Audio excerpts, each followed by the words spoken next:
What's up, everybody? Welcome back to the Quantum Show panel discussion.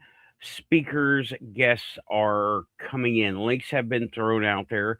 They are on their way, or are they? I don't know. We've got multiple dimensions of things happening. One of them could have gotten swallowed up. So, welcome back, Sarah. Scream, welcome. Aussie, what's up? Samo, welcome back for the panel. Renee. Who else we got in here at the moment? Rachel. Alrighty then. I'm going to go ahead and what's up, Tim? What's up? Dylan.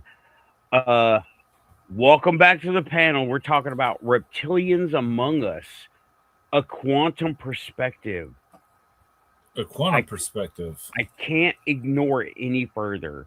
There's been so many sightings and reports and everything. How can I ignore it? I've never seen a ship, but I've seen UFOs. Right. So I'm not going to ignore that, obviously.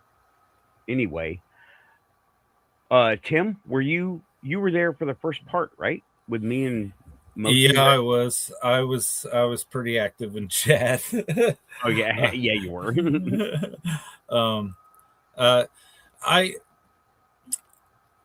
I believe that there are reptilian aliens out there, but I think that if we put all of our energies into the 1999 David Icke book, then we are doing a disservice to the actual reptilian aliens that do exist. And I think that, there's things out there that we can do to, like, I don't know, take some of the poison out of the well, so to speak. I mean, the whole V concept was basically a metaphor for the Holocaust. Right. I agree. I totally agree with that. And when it was translated into a conspiracy theory, it did something negative to that I wish it hadn't. It forgot that it forgot in the telling of the story that we were actually the aliens and the other people, were victims in the story, Mm-hmm. Yeah. And about them being aliens versus ultra terrestrials, right? It's a big galaxy, it's a big universe, big reality. They're both out there. And as soon as he shows up, you were doing the comparisons to Bigfoot. Yeah, Keith Andrews coming in. Yeah, Keith is supposed to be coming in.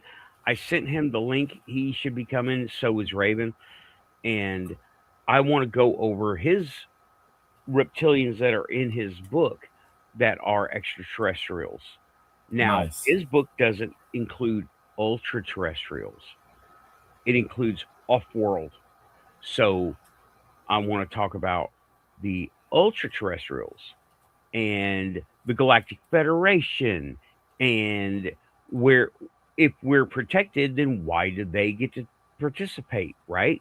Why do they get to shadow in? And the idea of using us as kind of like eyes and ears, a camera, or a drone, the flickering thing, because people have seen people change in real life. Not that video. That video was totally fake, right? The one with the girl. It's like me not intentionally focusing on the background, but trying to play it off as, oh, I just caught this by accident. No. It was a few millennials playing a joke on the older generation before deep fakes came out, I think. Right. And it was some very Photoshoppy looking, early Photoshoppy looking stuff. The glow in the alien's eyes it was telling it was an old Photoshop effect. Yeah, definitely. We're talking uh pre what is it called now?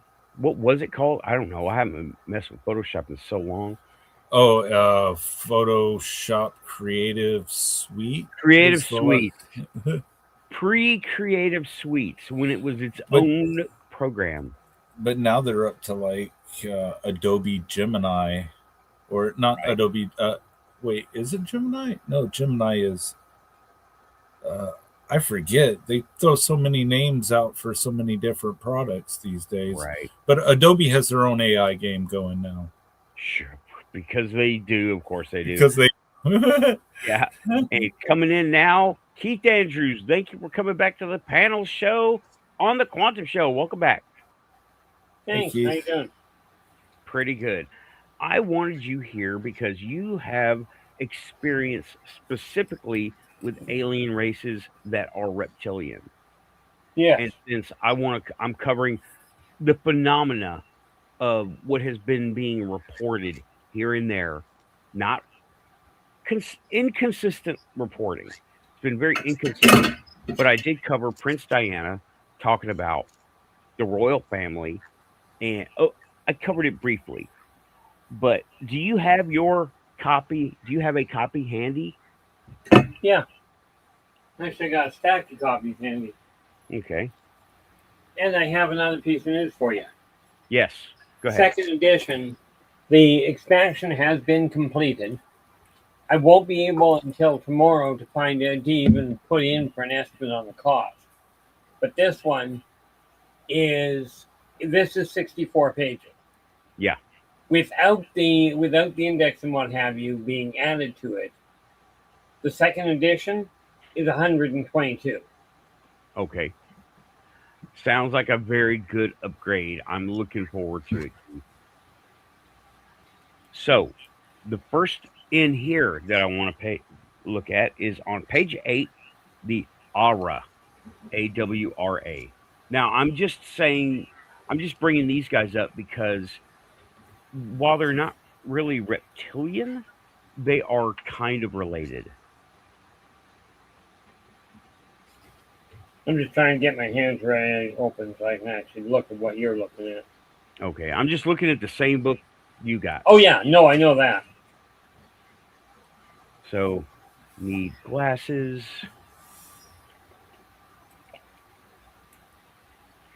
And let me go ahead. I'll just read this and you can expound upon it afterwards. Is that okay, Keith?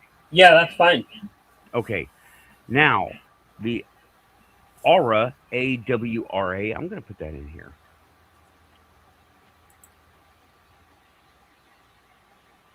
Am I pronouncing it correctly?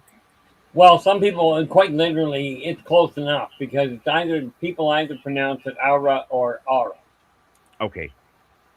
So in my human dialect, it's aura. That works. Okay. Right. So they have no special reproductive things. They are, let me see here, small predatory appearing feathered avian type beings. 5 to 6 feet in height. They have talons and pastel colored wings with average 10 to 12 foot span, 10 to 12 foot wingspan. They have feathers. They are clan organized, and they have just a system of survival of the fittest. And they do have ships. So they have egg shapes with central tree configurations inside, which makes sense because that would be architectural and cultural. Makes sense to me. Ultimately. And of course, their technological side is built straight in the tree oak in the middle of it. Mm-hmm. Is what you would call the control panel. Okay. So, yeah, it sounds like well, I don't know how to describe it, so I just won't. And it says here advanced laser and sonic technology. So they know how to manipulate light and they know how to use sound yeah, pretty darn well, right? Yeah, extremely well. So, what was your encounter with these guys? How did you learn about these guys, the Aura? Well, I learned about them the hard way. Okay. Technically, I guess it was the easy way. I was actually dealing with the Strazazians on a peaceable standpoint when I got introduced to these guys. The Aura are not they are not combative per se, but they are more than capable of defending themselves. You know, ultimately, what I found out is they are combative from the standpoint of their hunters. They're hunters and huntresses. So if they're going after something, they're not going after it for a trophy, unless you want to call dinner a trophy. Okay. Well, how did your encounter go with these guys? You were dealing with the I Cesar was dealing with the Strazazians. Strazazians. Okay. Now the Strazazians are extremely peaceable, but we were literally on their planet, on the Aurian planet. Okay, they were on diplomatic mission. The Strazazians were, and they just went to. I was invited to meet these guys because of the fact these are hunters that have no interest in in showing how good they are. Right. They don't bother with the idea of any sort of trophy. Right. It's literally a question of if it's meat, because they are straight carnivores. If it's meat, they will utilize it. And people are no different than a deer from their standpoint. Okay. So, how did you come to? You were on their homeworld, I was on invited their by home. the Strazazians. Yes. Yeah, What because was the the? Strazazians were simply in the process of extending a connection to them. Okay. So these guys haven't come to Earth, right? The Aura, Right. very few. You'll get the occasional pioneer, but on the whole, no. Okay. They don't really come to Earth as a group, or like you said, the occasional pioneer. Okay. So I wanted to cover them just as reference because they are avian, and avians are related to reptilians, even if it's far back. The next guys I Yes, wanted to talk to you about are the Chitauri. Chituari. Chituari, excuse me. Okay, now let me go over this real quick. They are up to 6.5 feet tall, soft scales, but they do not shed. They have hands like ours as far as numbers of fingers go. Browns and grays. They they are egg laying. They do raise their own. Their government, well, it's not really pertinent. Um, okay. Notes here. They evolved on Earth's surface, moved to inner Earth. That's very familiar. Which They're is very actually a misprint. Well, I oh, didn't misprint it, but I did correct it.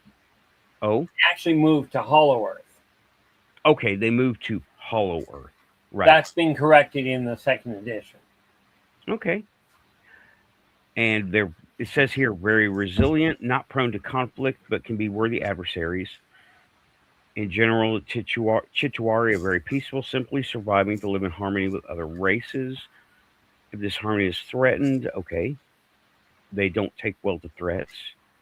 They are not above enslaving people, but they don't make a habit of it. And they understand other people's rights. And they do not have ships. So they are earth beings. Yeah, you'll notice at the top of the page I've marked it AR. Yes. That's because that stands for Ancient Race. They evolved on Okay. Earth. All right. Let me get this over here and hide this one. I'm going to type that in there so people know what I'm talking about and why I mispronounce it, if I mispronounce it. So these guys, they are ancient race. Earth race, right? They are not spacefaring, I guess. This is correct. Okay. Would these fit nicely into the Silurian concept? The Silurian hypothesis concept that they were here before us and went below us. Well, understanding I have no idea what the race is that you're referring to by its name. Okay. This is a thought process. This is a thought experiment, and it was brought up in an episode of Doctor Who about the Silurians. The Silurians in Doctor Who. Now, this is fictional from England, so imagine me speaking in a British accent. Okay. Okay. The Silurians evolved millions of years ago on Earth, and some kind of devastating cataclysm happened where they had to go underground, and they were very highly technologically advanced. They went underground and put themselves into stasis, and they were one day going to come back and reclaim the surface of the Earth. Meanwhile, now something happened, and they stayed down there. They're still down there, according to Doctor Who, right? Right. So the doctor accidentally woke them up in Victorian England times, and they have been kind of intruding into human society in Victorian England. And well, they don't have they live underground. They have facilities and everything underground, high tech underground, as of that time period. Right. But they evolved here, and they said, "Oh, well, the Earth is ours. We're going to take it back. We're going to kick you off." But then, while they were underground, and they had whatever malfunction they had, the humans developed what they have developed through whatever means, be Right. it alteration, the Anunnaki, whatever. Okay, but the humans popped up, and now the civilizations are there as of Victorian England. Right. Now they didn't, because the doctor had something to do with it, but that is the Silurian hypothesis. And the scientific thing about that is, if there was a civilization on Earth, would we see markers of it? But that's not really what I'm talking about. I'm talking about underground reptilians that people say they live underground, but I don't know. There's too much. Since they are ancient race and not extraterrestrials, do you know much about these? Okay, could these be the Chichuari? Oh yeah. Absolutely. There's a couple of things pointing in that direction. Okay. Okay, now that I know what the Silurian outlook was, because to be honest, I never watched Doctor Who. Period. I don't Well, think we forgive saw you, one Keith. It's episode. okay. Oh, I know, but my older brother with an IQ in excess of 180 watched every episode. And now you know why. No. Ultimately, yes. But here's the thing. The Chitauri, number one, that rendition fits perfectly. What I don't know if you're aware, and I only just stumbled across it about 6 months ago, they have now found temples underground in Africa of a reptilian species.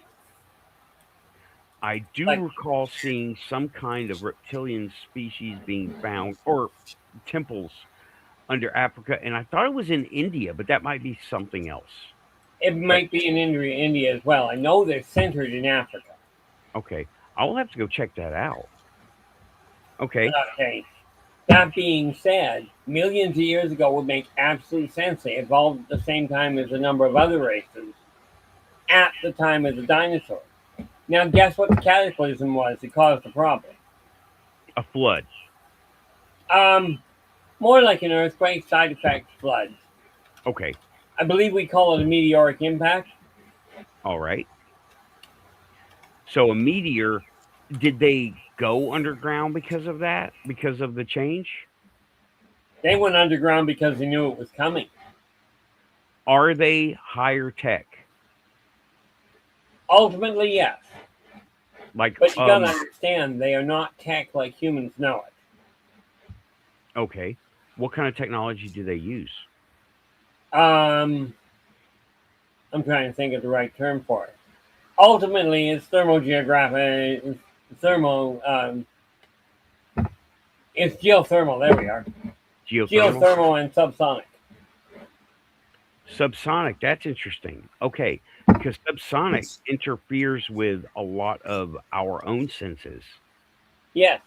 What do they call that? They call that. Annoying. Well, yes. And reports of Dogman and Bigfoot, they say they hear. Oh, and subsonic frequencies, like the Bengal tiger will roar in a subsonic frequency and paralyze prey. Yes. Okay, I'm sure they don't use it for that, right? They just use it. No, because they use it for instant coagulation. coagulation. What do you mean?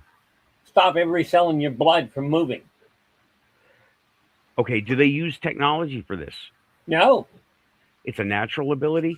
it is a natural ability. It works like an absolute charm and makes it a lot easier for your butchering work. Okay, so they went under inner Earth, right? They went to the inner Earth. They went to Hollow Earth. Oh, sorry. There's Yeah, and that's why one of the things I had to correct. I'm going to correct that on mine. I'm going There's- to take it as an authorized correction on Absolutely. here. Okay. There are 3 stages on Earth, on every planet. You've got the planet itself, what we call Earth. Okay. Hollow Earth is the existing area between the mantle and the core. Inner Earth is the core. Okay. Now, as far as we understand it, the mantle is very hot. Are these hot natured beings? No, but then you should see the circulation system down there. Okay, so they use technology to cool themselves off. No. They use a natural, well, depends. If you call crystals technology, then yes. But they use essentially thermal tunneling. Oh, you mean crystals as a channel? Crystals are one of the tools they use as far as what we know as computers. They use a crystalline set. I think I talked to you about a crystalline computer that you wanted to build. Oh yeah, I really want to meet these guys now. I really want to meet these guys now because I'm tired of using the keyboard and mouse. I want to go psychic interface. That's where it's at. Heck yeah. Okay, now they moved to Hollow Earth. They're not seeking to reclaim the surface, are they? They have no interest in reclaiming the surface. Okay. You say they're technologically advanced. Well, they obviously are because they're using crystals. Is their use of crystals, is it an advancement on their part, or is it because it's what's there and it's easy for them to use? Technically, it's an enhancement because they found it worked really well. Okay, so it is a technological thing that they found works really well. Like we think of silicon and copper. Either that or water. What do you mean water with these guys? Well, no, water with us guys. We found water is great for generating power. Oh, right. The movement of water, the splitting up, the heating, etc. Exactly. The Okay. Chitawari figured out that if you hit their crystals, the crystals they found that they are naturally growing down there. Right. They found that they hit them with the right energy wave, it will alter what's going on. Okay. All right. So they have looks like a very, are they active? Are they active and doing things right now? Yeah, that'd be Okay. putting it mildly. It's kind of like asking if humans have a civilization on the go right now. Okay. Well, I have to clarify. I want to say yeah. this is not a million years ago. They may have been around a million years ago, but they're still an active society down there, and they have no interest in dealing with humans directly. They've got no interest with, and I mean, they will deal with a few, but Okay. as a society goes, they've got no interest in setting up any sort of conquest, or for that matter, any sort of trade. Okay. Well, it sounds like we are living in very different worlds, so I wouldn't want to either. It's like I don't even know how to compare it to anything, sci-fi or otherwise. Like if Well, yeah. mhm, On the plus side, they don't really have a lot of interest up here. One of the biggest differences we consider, like humans are, whether they like it or not, they are omnivores. We have to have meat and vegetables. right. Okay, and we've got a certain amount of, a certain amount of reverence for people when people pass away. Chitawari's level of reverence is a whole lot lower. Like most reptilians, if a Chitawari dies of old age or dies by accident, not disease, they're tossed on the dinner table. It's like, gee, Gramps, have a nice life. It's dinner time. Okay, in that case, I have another question for you. With that being said, do they have food processing that we are familiar with, or do they just throw it on the Barbie and go? Yeah, they do not process food as humans know it. Okay, okay. All right, so they're down there, but they're not interacting largely. They're not interacting with humanity. No, they aren't. Do they have any kind of large or developed psychic abilities?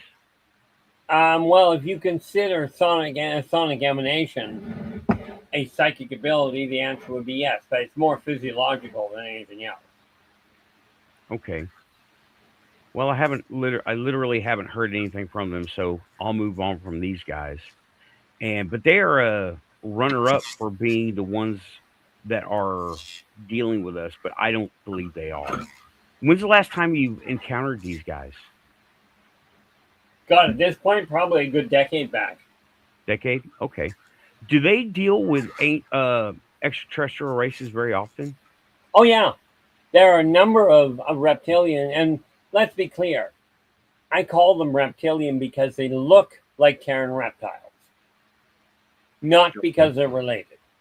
Right. It says here they're 5.5 to 6.5 feet in height, so roughly our size. Yes. And are they? I'm looking here.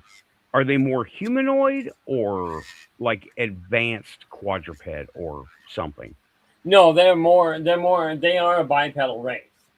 Okay, they're Yeah, bipedal.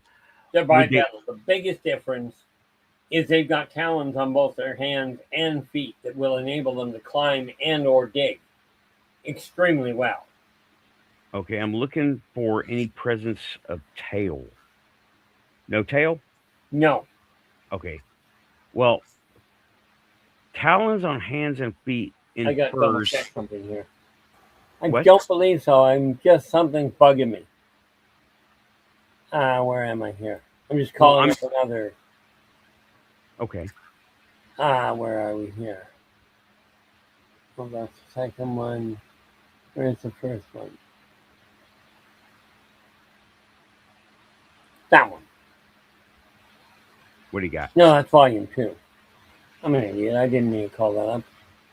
Oh, I'm just opening up a screen here. Opening up a doc file on my computer. Okay.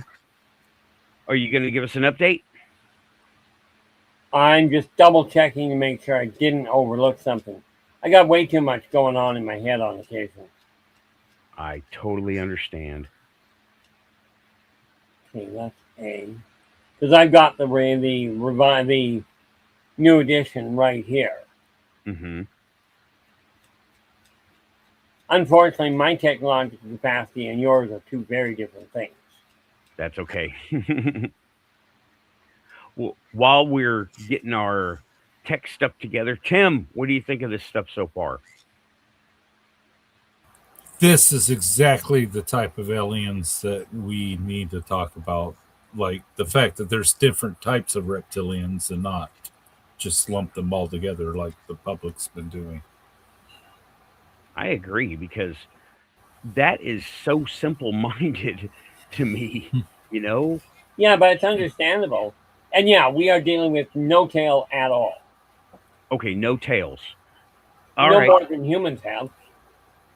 Okay, so that tells me, well, based on my understanding of adaptation, right, that tails were grown out of, grown away from as a trait because they have talons on feet and hands versus so they maybe have do you would you know if they do you know much about their ancient history, if how they evolved? Did they, well, I guess not. It's not really pertinent, so okay.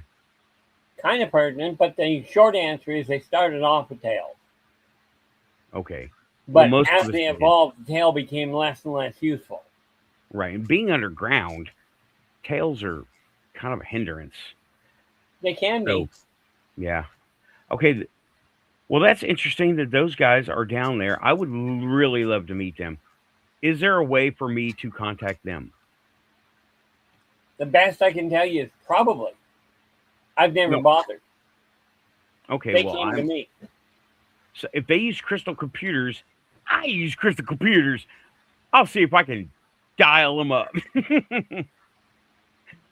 Tim, get ready. It's a great idea, but curiosity.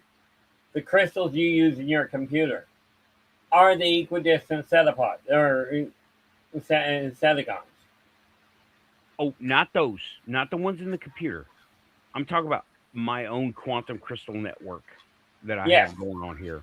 but here's what I'm referring to and why I bring that up. Your computer, working with what you do as compared to working with theirs. Okay. Their computer is like yours. We'll kind of put it that way, and this is your computer. Okay. Well, I don't mean the PC computer. I understand the comparison. I don't mean the computer, the Windows XP, or did I say Windows XP? I You didn't do. mean the Windows 10 computer I have here. I meant the crystal network that I have here.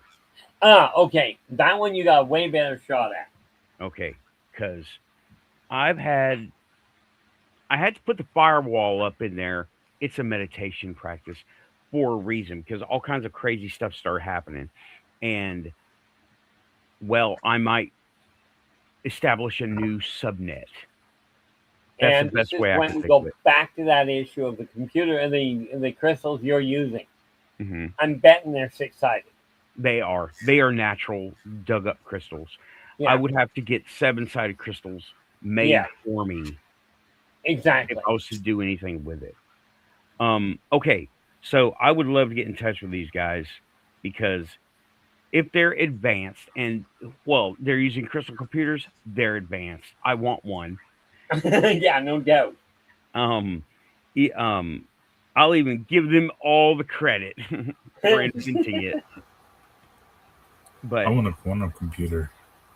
me too. That's what they got. I can't think of anything else. Keith, do you know if their crystal network computers do they work on purely electromagnetic like ours, or do they have a quantum element? They have a subquantum element. Okay, that sounds like a very specific channel of frequency that it uses. So it does. Essentially, it's below what human technology can access. Okay, okay. So I kind of understand that, but I'll leave it there. I'm only human. But the next guys I wanted to talk about now, these are listed as reptilian in your book here. The Comalian?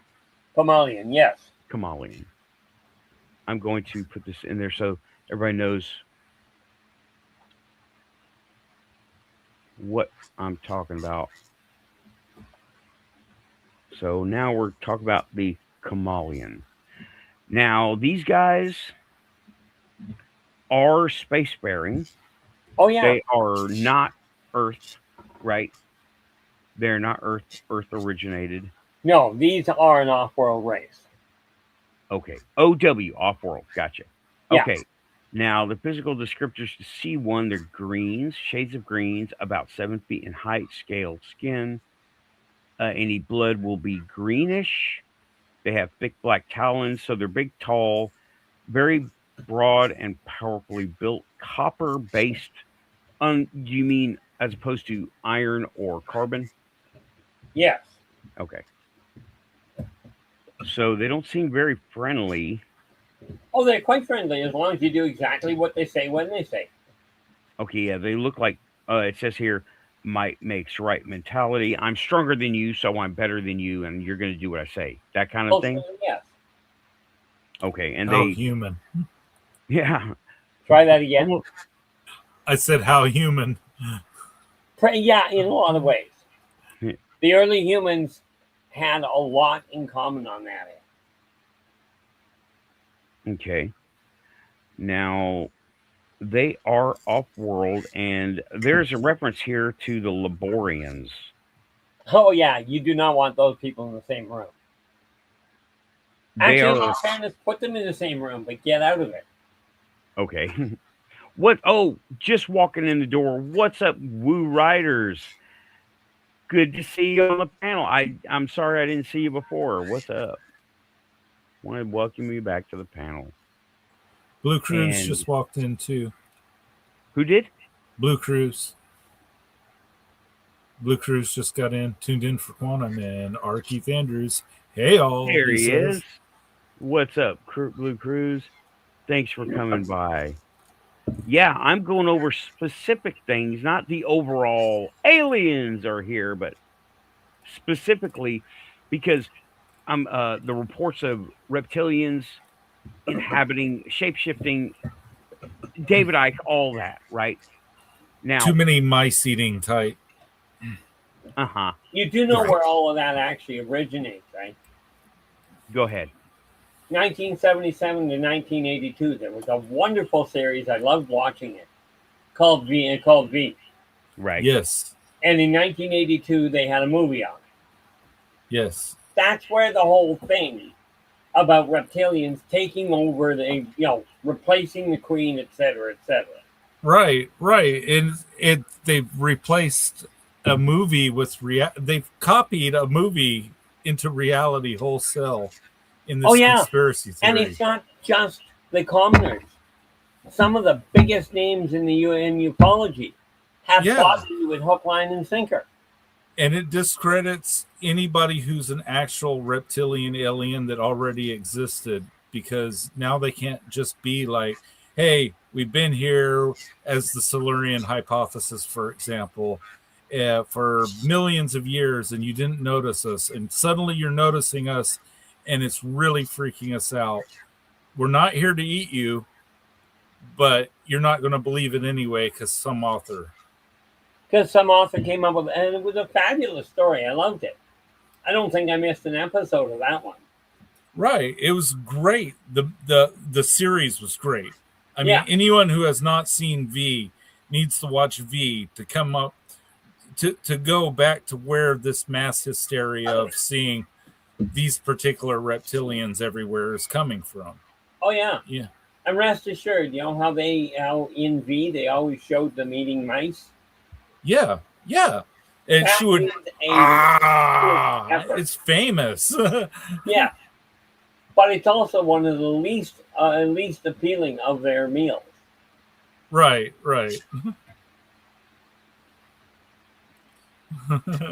But that being said, when you start looking at the Kamalian, these people will trade whatever. They are completely into the whole idea of slave trading. But then they don't see them as they don't see anybody as a slave. I mean, you got to understand, they own it all. In their eyes, this isn't a question of you're my property. Everything is their property. But I believe it was Jupiter Rising that showed the reptilians in Jupiter Rising. That is a chameleon. That's a Nice. movie. The movie Jupiter Rising. I'm gonna go. I'm gonna go watch that one as soon as I can. They patterned that after the chameleon. Nice. Okay. I will One of the things I find did out. add to the second edition was there's a number of movies that have shown a beautiful rendition of the different species, of some of the different species. Jupiter. Someone.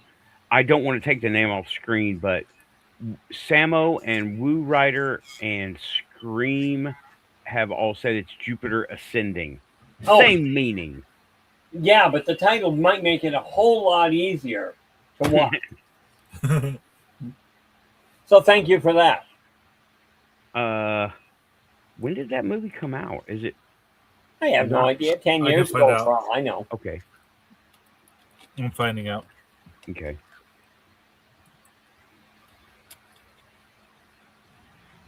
I mean, heck, with my ability to track time, it could have come out yesterday and it feel like 10 years ago. Mm-hmm. Same. Because this is a movie I missed too, so I wanted to. 2015. Cool. It'll About be 10 years streaming. ago. That's not bad. It was done by the creators of The Matrix. Oh boy. Yeah. It's Channing Tatum in it as a genetically engineered half-wolf space warrior with anti-gravity rollerblades. Sean Bean as a half-bee soldier who surprisingly manages to survive the movie. And an infamous over-the-top whisper to a scream performance of Eddie Redmayne as the villainous Baleem Abrasax. And plenty of flying alien lizardmen reptilian henchmen. Yeah, you don't want to deal with those guys. Okay, well, it sounds like I haven't. It's The flying henchmen. I don't know about those guys, so right. It's meant to be campy. It's meant to be a campy space opera. So it's not meant to be taken seriously. They're poking fun possibly at the lizard man trope. The funny part about it is they hit it pretty solidly. Yeah. okay. Cool. So these guys are the chameleons, are spacefaring. Let me grab the book back up. That's the last race I want to cover that I have a book for, right? Well, They you are- might want to take into consideration three other races. Which ones? The chameleons are related to the Strazatians and the Tormenon. And all three are direct descendants of the Sarkon. What was that second one? Tormenon. Are they in here? I don't think so. Okay. I know the Sarkon aren't. Oh yeah, those I don't have any reference to them. But okay. I will remember that. I will look at them. Tormenon are. Say again over. Page 51.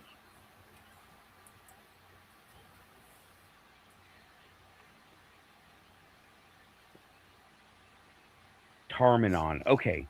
Off-world.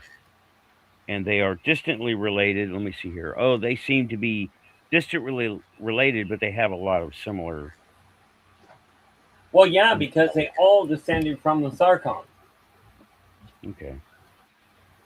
Well, they are identifying deity as as a creator, the Great Drake. Both of them do that. And I think that might be just another interpretation of Source. The Great Drake. Ultimately, God, Source, Great Drake. There's a number of other names that go with it, depending on what species you're looking at. Right. Okay, well, I'm looking forward to the next edition of your book because I don't want to quote something I don't have or talk about something I don't know about too well without at least some sources. You know what I mean? Yeah. No, I understand that. Okay. But I'm going to go watch Jupiter Ascending as soon as I can. probably after the show. And so more about these guys. They're not okay. Do they have a home world, or did they? Do you know about that? Oh, they do have a home world, but understand you've got to go through one heck of a wormhole network to get here, to get from here to there, Okay. and vice versa. So they're quite far away, and they have that kind of technology to use wormholes. Oh yeah, And it says, that's just you got to understand. These guys use the same OTE drive that is rampant all over what they call the known universe. okay, so that's like the small block V8 of the universe, all over the place. Essentially, yes. Love it. You see how I'm trying to relate this stuff to stuff I know. I don't know about that stuff, but so it's like easier for me to say, "Oh, well, that's the small block V8 of the Well, galaxy." well, think of it this way: it took me 2 hours because I didn't have the technological reference point for Earth. I don't know cars from one from the other. Right. Okay, and it took me 2 hours to explain what I could about the OTE drive Hmm. to somebody with a master's in astrophysics and rocketry. I do remember you saying this before, maybe on Spaced Out Radio with Dave. Yeah, It took 2 hours. I wasn't on Space Tower. I was listening to another one, but I would have said it on Dave's. Okay. Well, I hope he understood it because it sounds like if it works, it just means I don't know. I'm not going to get into the science of stuff because it's mechanics and physics and talking about other things. Yeah. So, I okay, and let me get this off the screen so now we can talk about this, right? And uh, I looked over some videos, just a few videos and a few reports, and one eyewitness, I forget who said it. I don't think it was David Icke. I think it was somebody else on a talk show. I said this before, but he said he was sitting next to Prince Andrew getting makeup done, and he just chit chatted with him, and he turned his head. Prince Andrew turned his head to him, and he saw his eyes were completely black. And then he went into the reptilian shapeshifter thing. I don't know if that's necessarily reptilian. That's something, but it's not necessarily reptilian. Well, I won't argue or won't debunk, whatever what he said. Okay, there's any number of things that could cause that appearance, but is anybody in a high position a reptilian that has replaced any sort of royalty, any sort of CEO anywhere on this planet, or any other for that matter? The short answer is no. I The only believe place that. you'll find a reptilian in a position of power is on their own world. Okay. I believe that because if there were reptilians here, I think we know about it now. Given But their diet, pretty much. yeah, and um, well, given their diet, you say, uh, They're carnivores. right. That leads me to a few questions, but for another show. That's for another show. Um, Now you say they're not in charge. I agree. Enter the Galactic Consortium, aka Federation. Yes. Okay. Now, these ultra terrestrials, the ones that live underground that or inner Earth that are not interested in us, those were the Chitauri, right? That's the Chitauri. Okay. Are they in contact with the consortium? Yes. Are they frequent They are not flyers? trading with the consortium for exactly the same reason that the consortium won't trade with humans.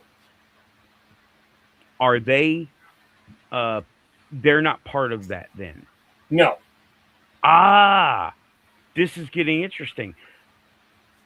do we? Is there a reason they're not part of it, or Well, because to become a member of the consortium, the species that becomes the member is the dominant surface dwelling, technologically advanced species on the planet. We can safely say the Chitauri do not fit that bill. right? They don't meet the criteria necessary for that particular club. so Exactly. to speak. Okay, okay, but they are aware and they communicate with them. Oh, yeah. Some like, and again, it's the individual thing. Ah, We're not talking about the Chitauri and the consortium are in constant contact. We are talking about Nathan is using a crystalline computer, and he managed to find the link to talk to Dingbat in his own little hobby shop. right. The hallway phone. Yes. Man, I love that. That is that was that was such an experience. But he wasn't a reptilian that I talked to. Um, No, I do okay. believe yours, if I remember rightly, was the Kleecock. Yeah, right. And he was very, very polite, very professional, and again for another show. But I would love to run into those. Now that I know who to dial, the Chichuari might be on my list of people to try to contact. Say, hey, come up for coffee sometime. That But may be a problem. They're in Africa. oh, they're in Africa. And Oh, well, in case you hadn't noticed, there's a whole lot of distance between us and them. yeah. I guess they are not intercontinental. No. Okay. So they're a relatively small society then, aren't they? Ultimately, yes. By, again, relative really does boil down to what you call relative, what you're calling small, or what kind of society you're comparing them to. Right, right. Yeah, I got you. And it says that they are not spacefaring. Is that They correct? are not. Do they have the ability to do that, or do they just choose not to? Do you know? Well, they probably could have developed the ability. They just never saw a point where there was lots of room in Hollow Earth for them and everybody else to live unimpeded. Okay, and also they probably don't need ships because they have those crystal computers that can basically talk to anything anywhere. So why Ultimately correct. yeah, why go there when you can send a fax? You got to remember the reason for a ship is to physically go there. Taking the long route, but it is to go there. Right.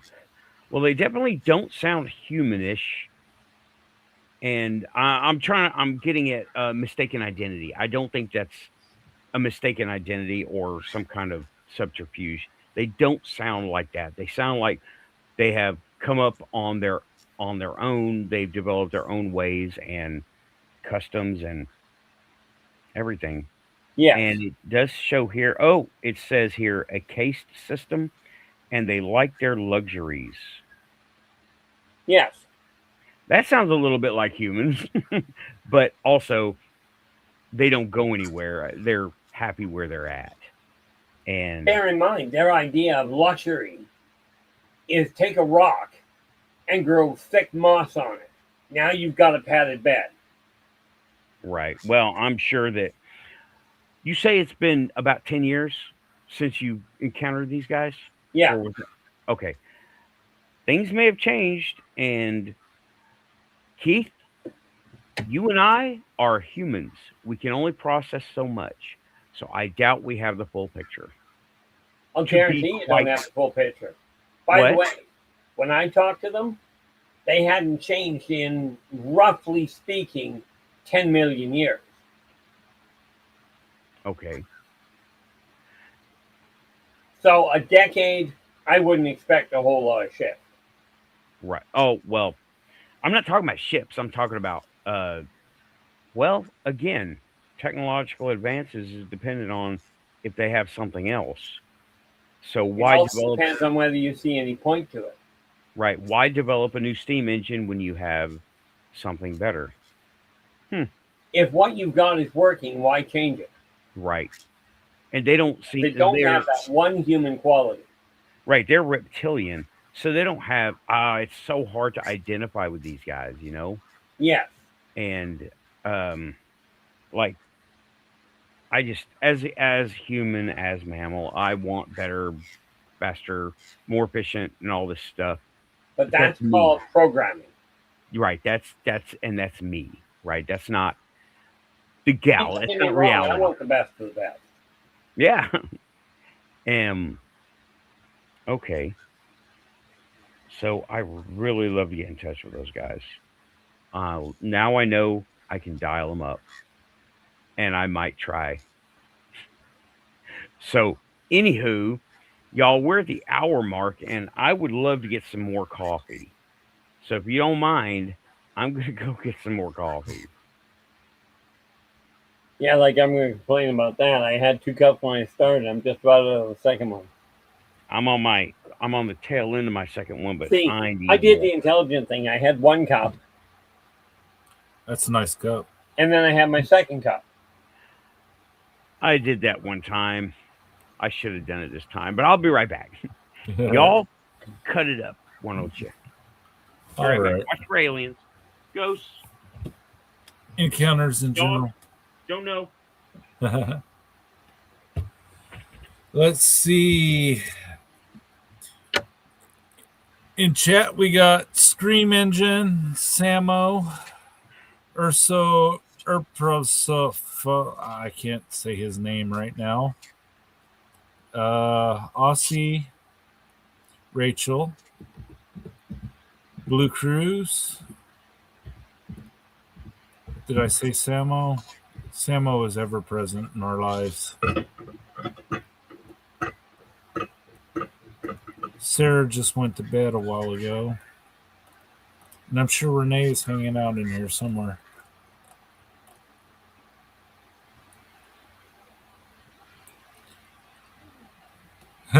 If you say it backwards, he goes back to the 5th dimension.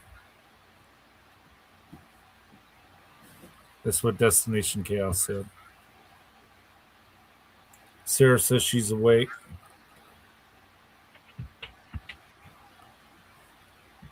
They cut you off from coffee? Well, that's just apparent. That's just depressing. I was told drink all the coffee I want, which works out well because I go through 4 to 5 pots a day. I mainly drink tea. I'm a tea drinker. Some people like their caffeine from a hot tea, from hot coffee. Some people like it from a cold tea. I like it from a cold tea. See, I just look at it this way. I don't like the flavor of chlorine, so I make weak coffee. Somebody asked a question of you, Mr. Arkeith Andrews. Blue Cruise says, do you have any information on the bipedal shimmering or glimmering humanoids that are reported worldwide? I think I do. Exactly what name I've got them by, I'm not 100% certain, but I've got the book open. I wonder if I've got them listed here. I'm still going through reams of paperwork trying to pull it all together. Where am I here? Is that, no, that's easy. Where is book 2? There we go. I'm just quickly scrolling down to take a peek. No, those are the light blue. I wonder if he's referring to the Aldebaranians, who are actually a light blue species. I always thought the blue ones were the Nordics. Nordics are Caucasian, as it were. I thought there was a variant of them that had Nordic appearances but light blue skin. The reason I thought of them is because that could also be explained as humans not not understanding that blood disease that they got in Tennessee, I believe it was. The silver poisoning? Yes, where their Yeah, skin went blue. yeah. See, If an early tribe of humans encountered another early tribe of humans like that, then there would be tales of some Nordic aliens that had blue skin, wouldn't there? that would make sense. The Aldebaranians look similar to that, but the other race that is blue skinned are the hybrid Pleiadians. Mm-hmm. Pleiadians themselves are blue skinned. Reality with the Pleiadians, though, is you'll never find a live one on Earth Oh, because the atmosphere will kill them. right. So they are like astral or holographic or data only, right? Oh no, they're very physical. They just are not on Earth. I mean, there any kind of sightings would be that. It would be some kind of a projection or Of not. a true Pleiadian, Right. it would have to be. But hybrids look human. They just happen to be blue skin. Okay. Way Are back the, a decade ago, when I was at the Experience to Speak conference, we had one show. We actually had two show up. okay. Did anything come of that, or just note Oh, taking? it was a phenomenal encounter. Mm-hmm. You know, a lot of people saw it, right, and saw them. But I managed to shake hands with one of them. The thing that caught my attention was their pigmentation moved when I held their hand. Much like, you know, the old oil bubbles from back in the late 70s, early 80s. I believe so. Your volume keeps cutting right out on me there, Nathan. Oh, I'm sorry. How am I sounding now? Now you're fine. Okay. I think I'm just not speaking up enough. Tim, does my connection look clear? Has it looked clear?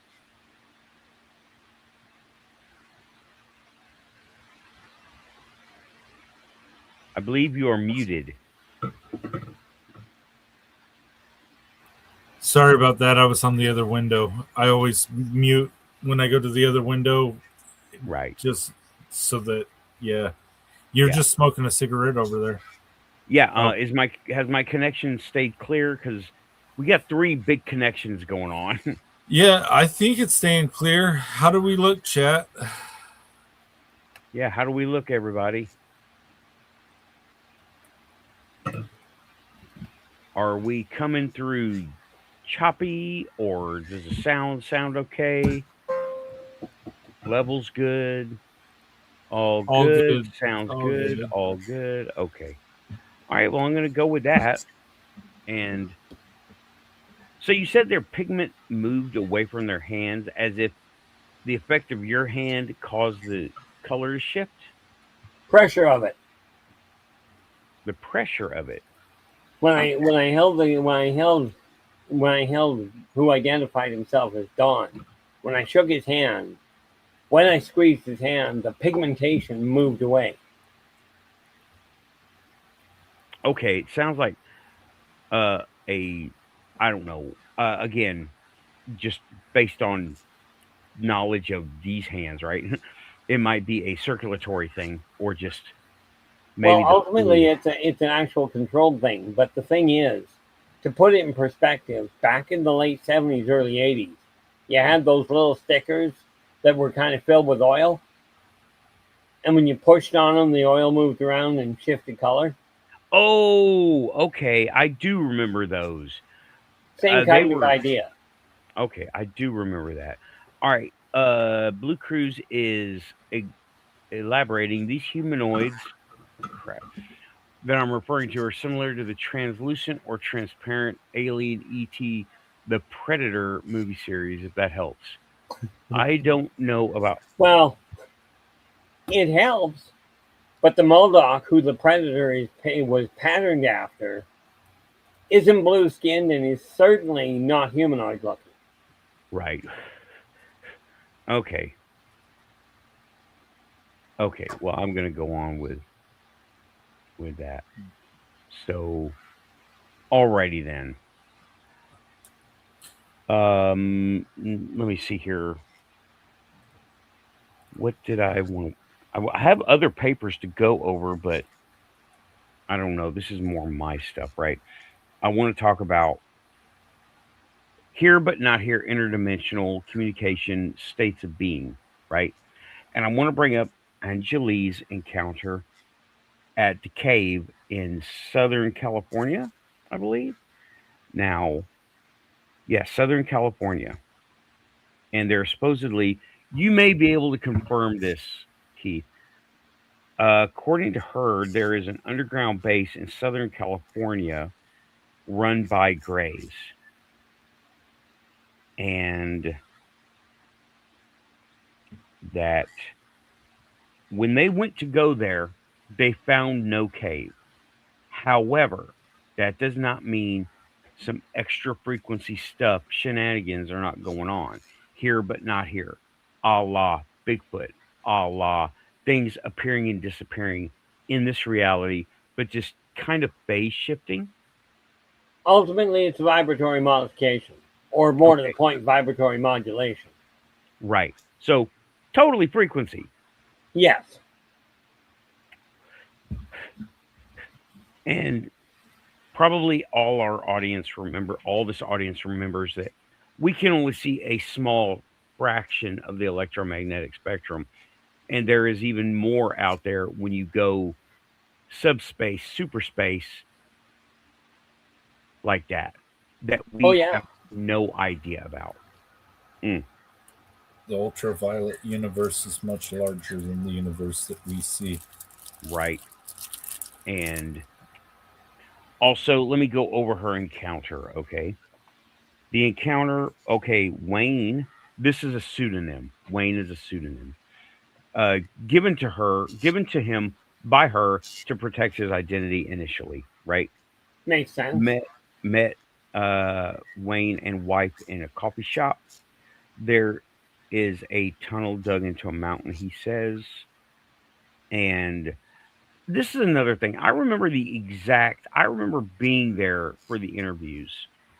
And this was several years ago, right? This is way before this current disclosure topic came out. And talking like people who are beings that are based here, but they're not on the same vibratory level or the same phase as us. So, Absolutely correct. do you know of many that are here, that are out of phase but live here in whatever capacity? I know of a number of them, Okay, and there are some that move so fast you'll never see them. Now, you got to understand, some of the names that I utilize in the book is because there is no way to actually put their name in Terran form. I understand because I mean, TV doesn't translate to radio and vice versa. I understand. Totally different parts of the spectrum. They don't work together very well. Well, tell us, is there, by your accounting, do you know of anything in Southern California? Oh, yeah, I know exactly what's in Southern California. The reason I paused was to debate whether or not the Reptilians, what you know as the Greys, were actually running the place. Okay. They are there, as are a number of other species. It is a multinational.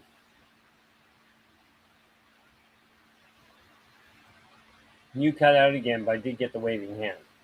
Okay, you cut out. You seem to cut out. Go ahead. No, I'm listening. I'm listening. That is the space and the installation they're talking about is a multi-species. Okay. So there, well, maybe she only had one part of it because again, she was in an altered state at the time, Right. and she was. Yeah, it sounds like an accidental encounter. It sounds like because what happened was he said he basically slipped her a Mickey of this particular stuff, and it interacted with her prescription drugs, her meds, right? And she seems to have, by her count, seems to have slipped into an alternate state of reality and maybe gone astral. Don't know, can't tell. I would love to talk to her and go back over that with these new eyes that I have, because she was attacking the whole topic of they're here and we need to go investigate, but we are unable to. They went there and they found nothing, but that doesn't mean there's nothing there. It means they didn't perceive it. Bingo. Yeah, and that's what I try to get across to people is just because you don't see it doesn't mean it's not there. You don't see electricity, but here we are. Or We're, gravity. or gravity or the wind, you know. We don't see these things, but Although we the know they're there. although the intriguing part of it is they've got the whole concept, and I mean people on the whole have it backwards. Hmm. Okay. And what they're doing is they go, seeing is believing. The problem is that believing is actually seeing. That is a key point in manifestation. Yes. And that I is agree. totally this area of study right here in the corner show. Seeing is believing, but believing is not seeing. Who says this? R. Keith Andrews just said that. No, I say believing is seeing. Oh. Seeing is not the fact of the matter is. I'm getting that there's a distortion that comes when you try to go in reverse. That's the signal I'm getting. Yeah. Well, people believe that you have to see it to be able to believe it. Right, you don't. You don't. If you do not accept the possibility, there is no way you will understand it. Right. So in short, if you don't accept the possibility, you cannot understand the reality. Bingo. Okay. Feel free to steal that. As just my little interpretation. If you don't accept the possibility, there's no way you can deal with the reality. This is why I That's a use better way base of 12 putting it. numerology. Okay, y'all were talking over each other. What, Keith? I said this is why I use base 12 numerology, not base 10. And what were you going to say? What'd you say, Tim? Sorry. I was agreeing with what you said. Okay. Well, thank you. Okay. So those guys in California is a multi-being installation. Is it an Yes. installation? Okay. I know that's not the only one because we've got Oh, God, no. yeah, Alaska, New Mexico, Tennessee, Arkansas, Canada. Everywhere has places, people living there that either came there or been there for a long time or coming and going. Antarctica, you know, I'm still convinced there's a spaceport in Antarctica. Totally convinced. I don't know if it was in the past or Well, there's also an access point, if you know how to utilize it, to Hollow Earth. right. I definitely don't know how. Okay, neither do humans. The rest of us, you mean? Well, if I ever get this project back going on because life happens, I might be able to check it out firsthand and bring it to the show. But that's the Mercury project. Still on the back burner because it's expensive. And there's a lot of stuff that I can't get any help with from learned colleagues like PhD holders and Well, theoretical nothing physics. against the PhD holders, but the PhD holders have been taught by people that couldn't see in the first place. Right. We're blinded by our own. I mean, being able to see with all these giant telescopes should tell us, hey, we don't see it all. And James Webb, Hubble, infrared, ultraviolet. There's so much going on, you know? And you would think that, mm. But I mean, okay, in another way of thinking about it, that is kind of like an extreme environment. That's something I wanted to talk about, right? Extreme environments. Extreme environments where we as humans cannot inhabit, right? But our technology can perceive it. Let's talk about it. Space, outer space, out of our atmosphere.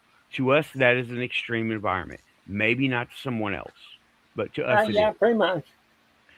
Okay, under the ice caps, extreme environment. For years and years, we thought nothing could live under there. Then we sent drones down and found life. We found a whole biosphere going on down there.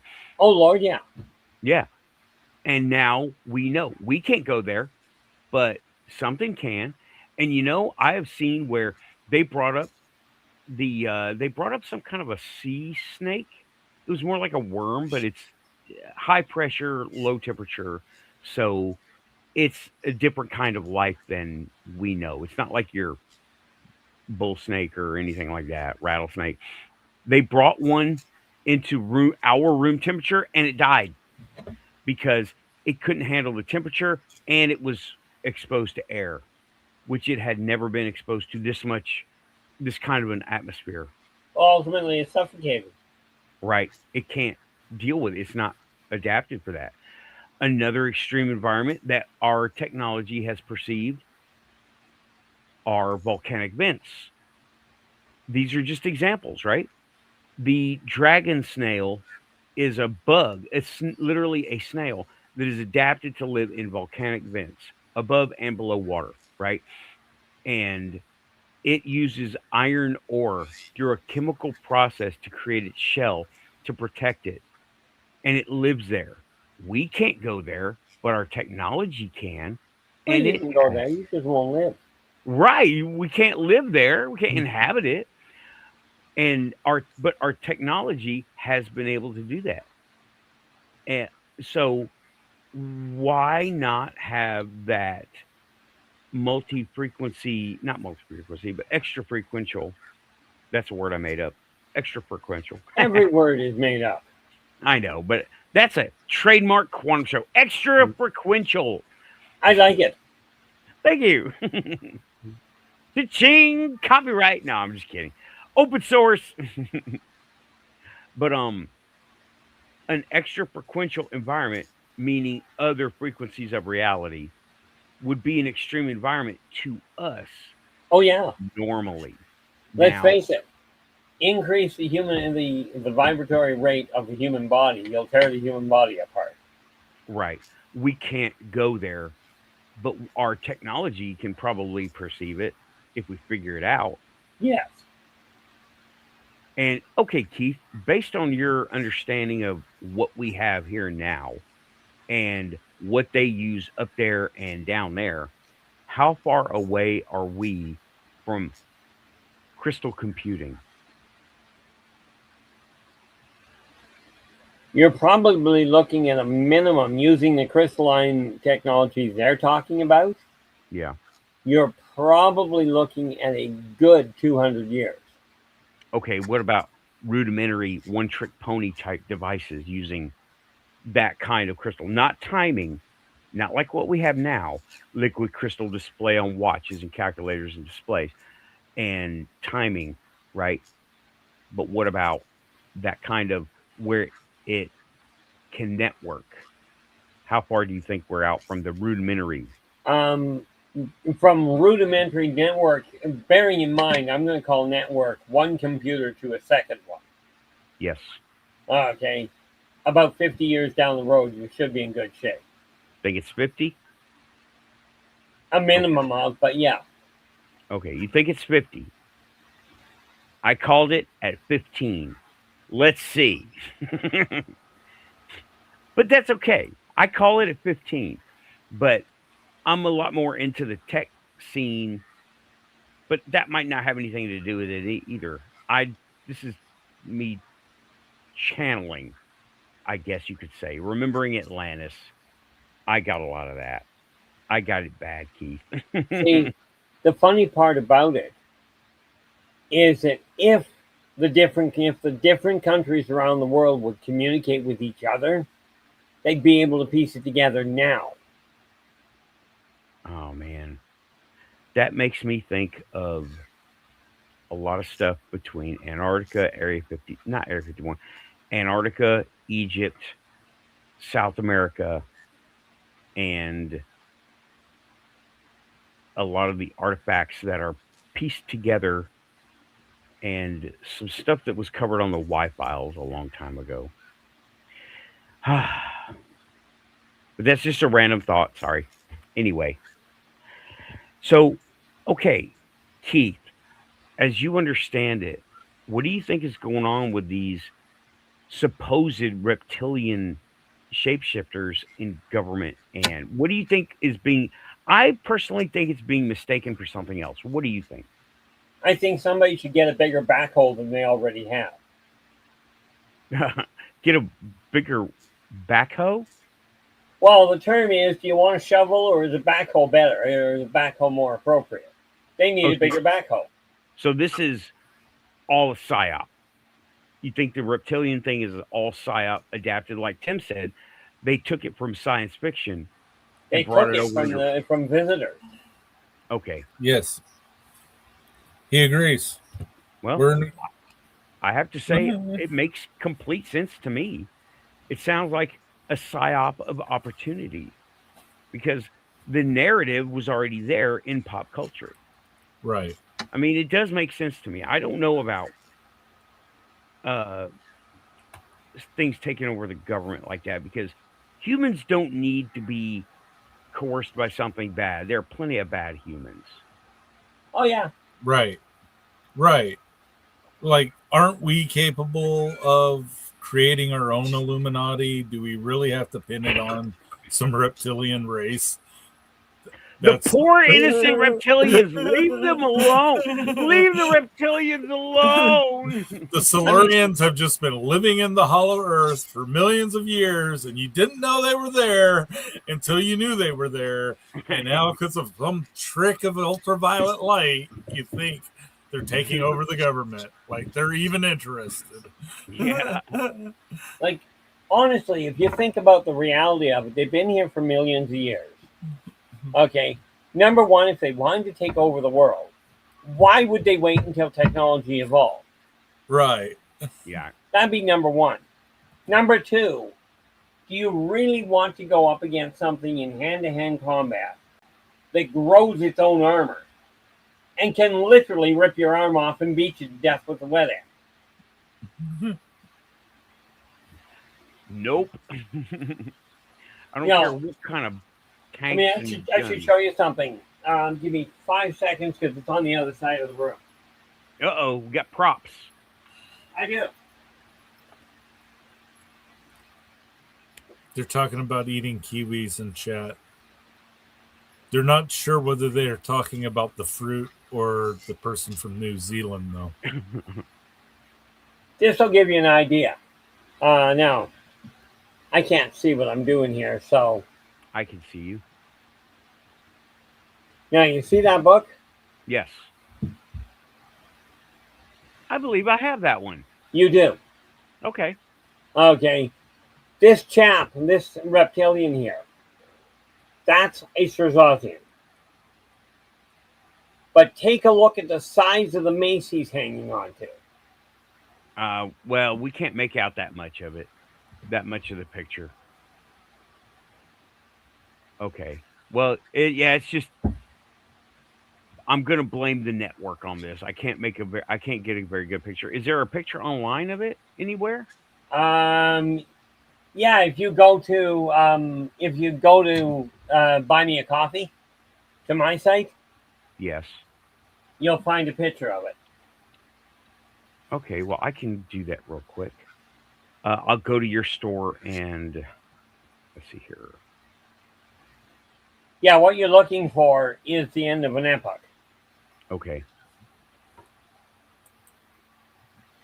Because I could hold my copy up, but it'll look just as like that, right? Let's see. It is. Yeah, but you can get yours lined up a lot better. Yeah.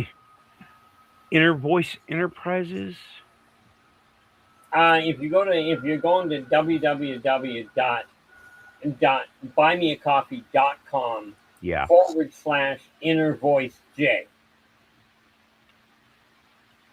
Inner Voice J. I don't have that. That didn't work.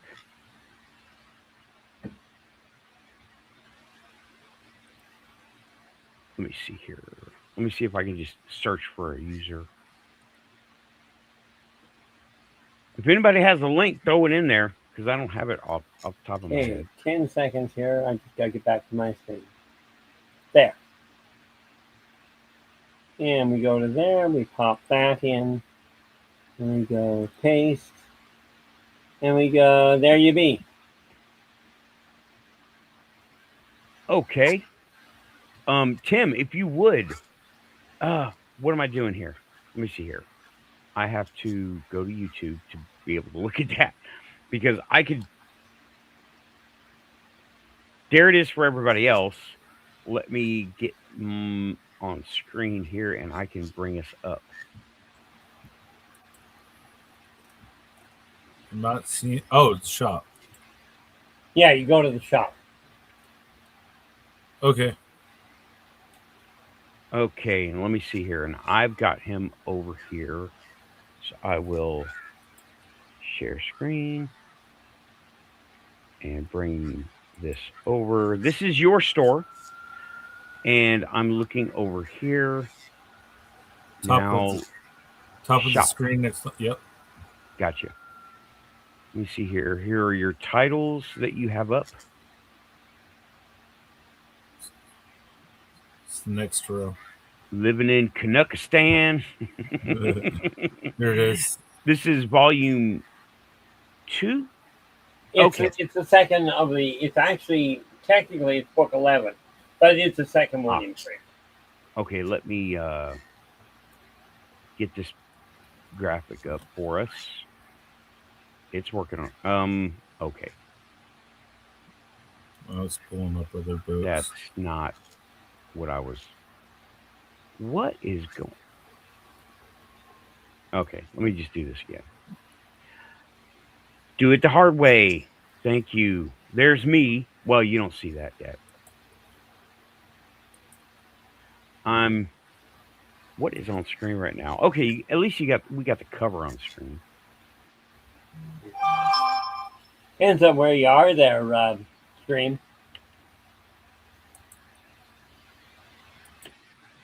Okay, let's see here. Now I've got. Sorry, I'm having to do this the hard way. So let me.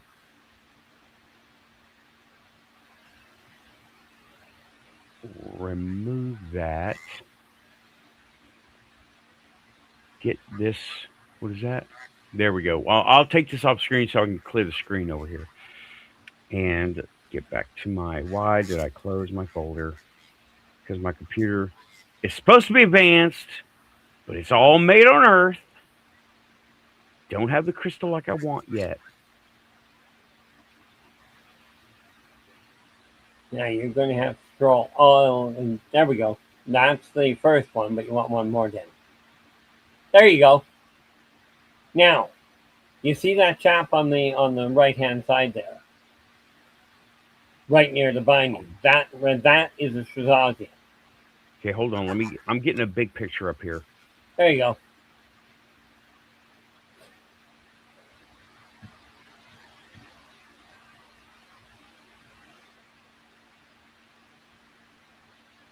Trying to get a nice big picture so we can look at. Okay, now I think I have it.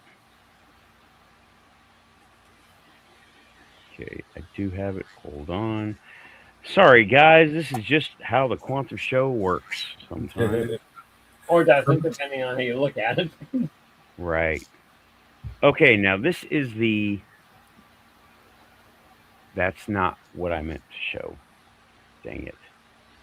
Well, that the cover you got up is the right one. Right. Let me do this and then do that. And I'm pushing all the buttons wrong. You get used to that. Okay. Now we're in a weird format. Are we playing Hollywood Squares or what? Canadian Squares? Hey. Let me see here. Okay, I do have a picture ready to show. I can figure out my buttons and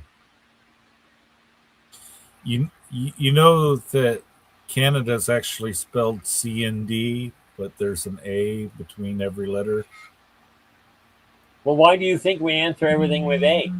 Yeah. no. Oh wow. No, yes. Okay, there we go. I'm sorry, guys. This is me trying to do. There we go. Here we go. Now we got a nice big picture.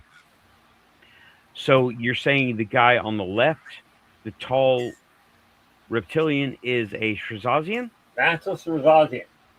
Okay. That's actually a really good friend of mine. Okay, so they are generally what? The Shrazazians. They are spacefaring? They are spacefaring. Okay, and there's so they. I don't have him pulled up over here. No, but you do have him in the book.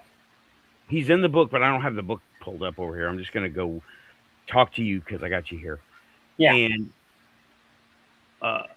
so he's pretty tall. If dude is 6 feet tall, there he's gonna be 7.5 to 8 foot.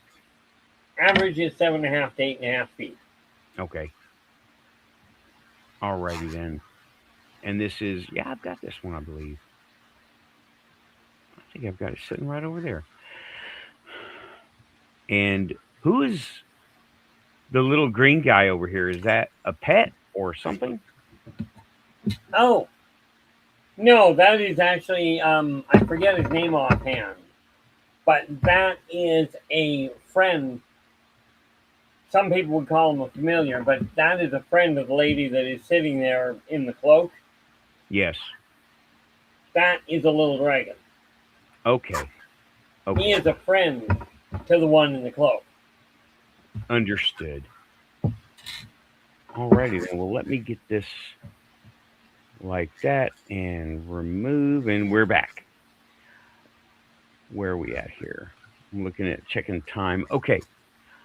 Well, as far as talking about reptilians shapeshifting into humans, I believe that's a psyop, and I believe now that we have discussed it, right?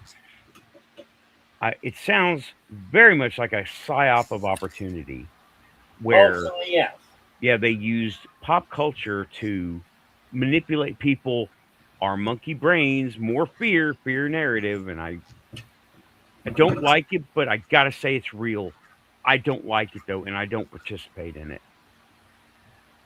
So it seems like that's fear narrative. And okay, as far as David Icke is concerned, he has taken the fear narrative and ran with it. Like you said, Tim, he's done a disservice to all parties involved. Right. Because things can get scary.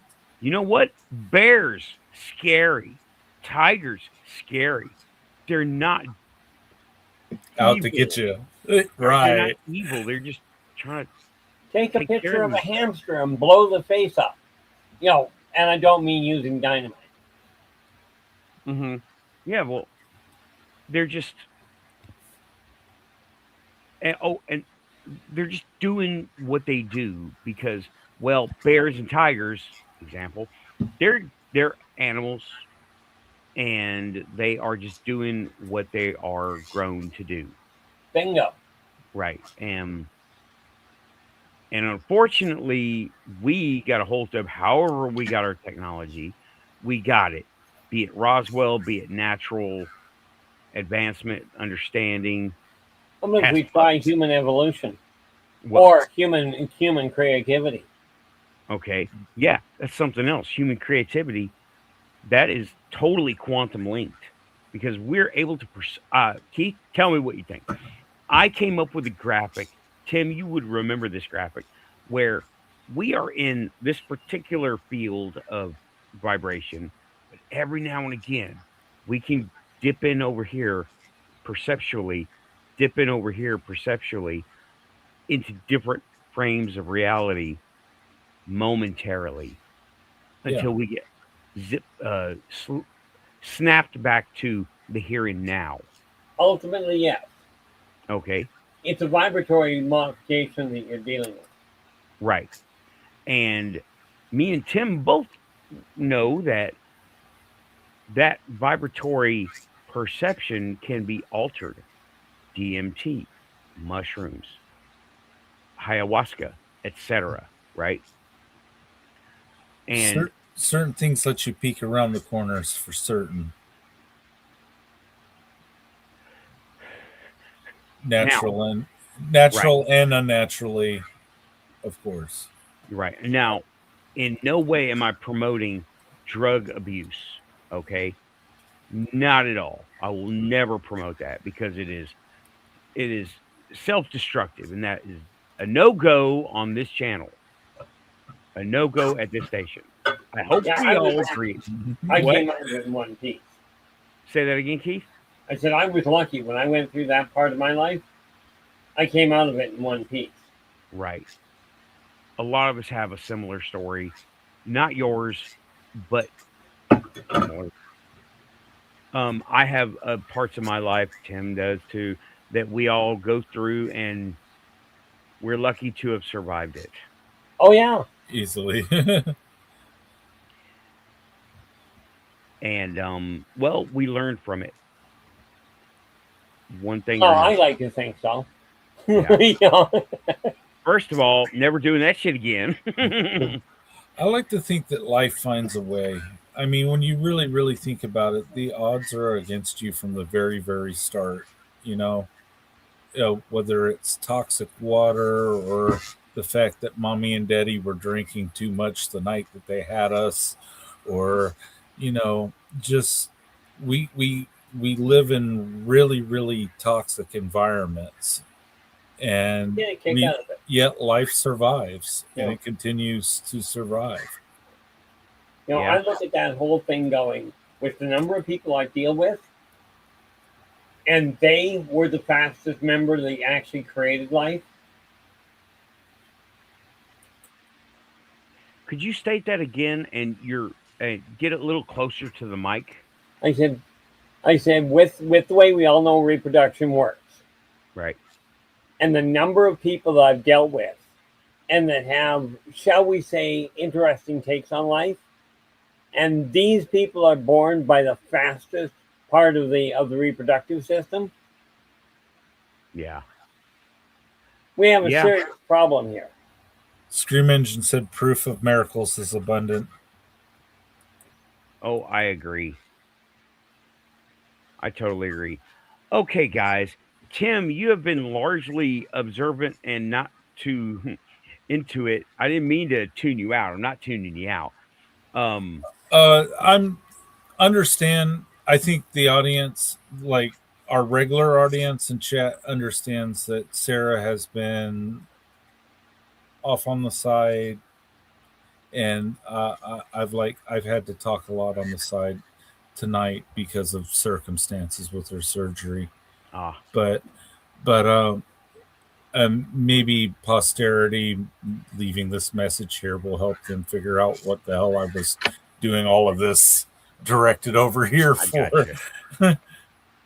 I got you. I understand. She's just settling in, and she had a really, really hard surgery. She had a surgery I can't even pronounce properly, but it's nothing that's going to kill her. It will only make her better, and she'll she won't have complications from this that she's had the rest of her life. So, some pain, but she's almost a week after the surgery now. We're going to go see her surgeon on Monday to get an update. So if you're a regular tuner-inner of the show, she'll be in chat again next week. You can talk to her about how that went. Okie doke. I'm looking forward to it because the Crystal Network on my end, as far as I can tell, has been humming hard, but it's been steady and clear. And I can kind of feel it going to her as well as Lynn. Yeah, I was going to say Lynn's checked out of her hospital. What is it tomorrow? No, I don't know. She was checking out at some point. I'm not sure of the exact date, but in 14th. From what I recall, yes. 14th she'll be out. So things are starting to look up for Lynn too. So health-wise, the Crystal Network has really, really been effective. Man. And you know what, Keith? It's one of those things that you believe first and see later. Yeah. I have proof. Can't prove it. I don't need any more proof. Okay. Anywho, now that we're proof for somebody else. Yeah, I got enough proof for me. And a little thing that I stick to the show all the time is disclosure is personal. Yes. Personal. It's not going to be by society because we're not ready yet. Honestly, we're not ready. If it were happening the way that it were to happen, the way so many people say it's going to happen, society would buckle overnight. Right. And I think that people like us here are great contactees. I think we are. Even though I got myself blocked by being a troll. Sorry. If you're listening, sorry. Please take my calls. I made an erroneous statement in the last hour, or the last 2 hours. I said that DMT elves have been kicking people out of the DMT realms. I swear that I read that on Vice, or that I had read it on what's the other one? Futurism, or at least Facebook. One of those networks. But apparently, according to Copilot, that is an original idea that came from me, and I can't not understand where that joke came from. Well, I gotta ask a real dense question, and pardon my obtrusion. Yes. But what, pray tell, is a DMT elf? DMT elf is a term that's just been coined by the tech kiddies, like what is he, Joe Rogan and Elon Musk. When they're casually talking about DMT, it's just guardians on the other side, basically, but people perceive them as elves. I've heard this. And I made a joke in the first hour that DMT elves are starting to send humans back. And that caught on, but I couldn't find any real basis for that. So has anybody had any experience with DMT elves sending them back? It's a question for chat. No. Okay. My buddy who went to Mexico to do the DMT experience, he said he took a friend with him. And he said, quote, he was a shit show and he wasn't ready for that yet. So he got kicked out. He got turned away because he wasn't ready.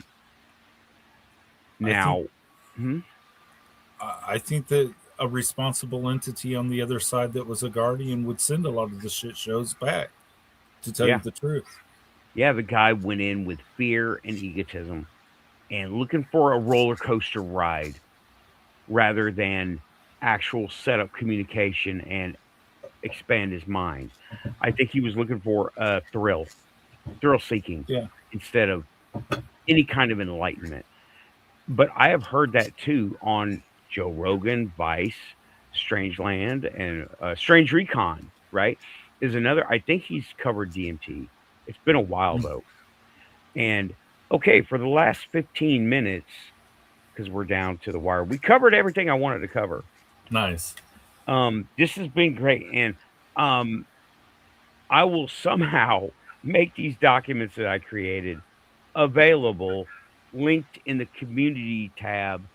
So anybody who wants to look at them, I'm going to consider them some amateurish white papers on quantum reality. But I don't know. I mean, it's all, who knows? I know all the advanced physicists are going to shoot me down, saying, "Well, you're just a fan or a hobbyist." I'm like, okay, well, fine. Prove me wrong. Debunk my candle trick, asshole. That kind of thing. That was rude. Yeah. What? I said that was rude. Yeah. It may get shut down, but it'll only make it better. Yeah. It'll make me do it better. I want to get a better camera, because every time I try to do the camera trick on the candle trick on here, I get this, a giant blur, and I can't. It doesn't pick it up. I need a better camera. Or a bigger fire. Well, something that won't blur out is what, and a bigger fire. But I can't do a candle. It's a candle trick. It's not a big fire trick. I'll be right back. Yeah, you're being summoned. Okay, but okay now, Keith. Since I got you here for like the last 13 minutes, are you good to go? Yeah, I'm good. Okay. Would you like to take a couple of questions, a la Dave Scott style, from the chat? No problem there at all. Fire away. Okay. In the chat, if you have a question for our Keith Andrews about anything that we've talked about or anything at all, put it in the chat room right here, and we'll get it answered with as many facilities as we have. And let's see, I'm going to go look at the chat. And, well, first of all, Aussie is saying, please like and subscribe. If you're here, you're quantum. Agents, aliens, and AI, I know you're watching, and I know you'll never like and subscribe, but your invitation is always open. So I've got, so far, nobody's asking any questions. So that's okay. Let's see. Okay. Scream is asking, Keith, your first contact experience and how it led to the second, or if it did. Oh yeah, my first contact was literally at birth. I know my mom and dad are my actual parents, but I remember the whole birth process. The reality is, I was born mottled green and black. Okay. Can I prove it? Not a prayer. Okay. But that led to me being in an incubator. While I was in the incubator, and we're talking back in 1963, I flatlined. That was the first time I passed away, but that one was intentional. As in, I pulled the plug. I wasn't putting up with it. On that run, I ran into the Council of 12. Okay. And when I came back after that, I told them I wasn't going back. Well, they sent me back. They told me I had a very important job to do. And from that moment on, I was able to see the dead. And I've been able to see them ever since. What did you say? You've been able to see the what? Dead. Of the dead. Deceased. Okay. As in ghosts, that sort of thing. Right. I believe that Council of 12 would be what they casually call the DMT elves. You were Okay. asking earlier. Yeah. Yeah, they sound like they're guarding their, I don't know. Realm or Yeah. existence or reality, or we don't really know what that vibration is. But Basically, it's the third dimension. yeah, they were there first to kick us out when we get too nosy. Yeah, because we're like intruders and we're snooping. And they just That's get the off my fun part lawn. about it. What, Keith? That's the funny part about it. They're not there to kick anybody out. They're there to make certain people don't die from their own stupidity. Okay. Okay. I got you. Kind of like how I put spiders and bugs out the front door for their own good. Yeah, Ultimately, yes. Yeah, because Except I you know, forgot to tell the people about the frogs sitting on your front lawn waiting for them. right? Hey, that's the circle of life here. But okay, so that was screams, and did it lead to? You said it led to the Council of 12. Well, it led to the Council of 12, at which point it opened the door to the entire consortium. Mm-hmm. So, I mean, this has been my life since literally the day I was born. Okay. All right. So, yeah, scream. I hope that answers your question. And it sounds like he just tumbled into it accidentally. But Pretty much. I was going home. I'd had enough. okay. Okay, Keith, since I've listened to you on a bunch of different places, uh how often do you get contacted? I am still getting contacted, and now this does not mean taken, but I am still Mhm. getting contacted a minimum of twice a week. Okay. You know, Man, thank heavens I don't hear and get phone calls from people that often. right. Minimum of twice a week. A minimum. Man. Uh is there any technology that you're aware of that I can buy on Walmart or Amazon that will allow me to see here but not here? Not a prayer. Okay. It's not that I don't know if technology exists. It's I don't deal with Amazon or any of the rest of them. Oh, okay. Right, right, right. You're well, me and Tim do, and we're kind of like, I want to. So I'm doing my best to claw my way into technology here. I figure I finally got into using the calendar on my iPhone. Might Right, give you an idea how technologically advanced I am. right. Okay. Let's see I what like new else. technology, but I feel like it's not advancing now. I think that AI killed. It's just a dark take I have right now, but I feel like AI killed regular human advancement of technology for a minute. Oh, it's definitely taking it off track to where Yeah. Well, we were. it's like I keep telling people. Everybody talks about AI being such a great thing, and there are purposes for it. But I'm waiting for our eye to become a real thing again. What does that stand for? Real intelligence. Uh huh. Yeah. And you know what? I'm going to say, Killboy, remain skeptical. Okay. Yes. Remain skeptical. Experience it yourself. Don't try, Absolutely. don't take anyone's word for stuff when you can go out and do it yourself. Um, Bigfoot is an example. Don't take our word for it. Get out in the woods. If you want to deal with Bigfoot, if you want to deal with any of these critters that are seeing a whole lot, go check it out yourself. Take Like I always bananas, tell people, huh? do your own research. Right. Definitely do your own research because here's what you can listen to somebody talk about stuff all day long. Until you get hands on, you're not going to really understand it.